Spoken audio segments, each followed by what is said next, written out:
ലോകകപ്പിൽ കടുത്ത തീരുമാനവുമായി അർജന്റീന.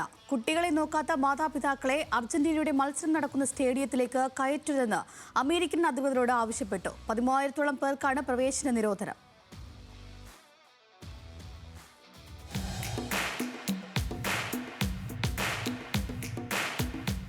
സ്വന്തം മക്കൾക്ക് നിങ്ങൾ ഭക്ഷണം നൽകുന്നില്ലേ? എങ്കിൽ അർജന്റീനയുടെ മത്സരം നടക്കുന്ന സ്റ്റേഡിയങ്ങളിലേക്ക് നിങ്ങൾക്ക് പ്രവേശനമില്ല. അർജന്റീനൻ നഗരമായ ബ്യൂണസ് എയർസ് മേയർ ജോർജ് മെസ്സിയുടെ വാക്കുകളാണിത്. ഒന്നും രണ്ടും പേർക്കല്ല, 13,000-ഓളം അർജന്റീനൻ പൗരന്മാർക്കാണ് ഇത്തരത്തിൽ പ്രവേശനം നിരോധിച്ചത്. സ്വന്തം മക്കളെ നോക്കാതെ ലോകകപ്പ് കാണാൻ അമേരിക്കയിലെത്തിയ മാതാപിതാക്കൾക്കാണ് ഈ നിരോധനം.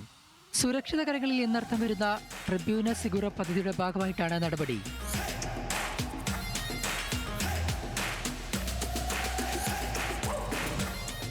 അർജന്റീനയുടെ മത്സരം അമേരിക്കയിൽ മാത്രമായതിനാൽ അമേരിക്കൻ അധികൃതർക്കാണ് പ്രവേശനം നിരോധിച്ചവരുടെ പട്ടിക കൈമാറിയത്.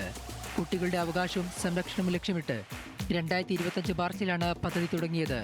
ഇത് ലോകകപ്പിലും തുടരാനാണ് അർജന്റീൻ അധികൃതരുടെ തീരുമാനം. പദ്ധതിക്ക് വലിയ പിന്തുണയാണ് അർജന്റീനയിലെ കുട്ടികളുടെ സംഘടനയും പൊതുജനങ്ങളും നൽകുന്നത്. World cup desk, news Malayalam.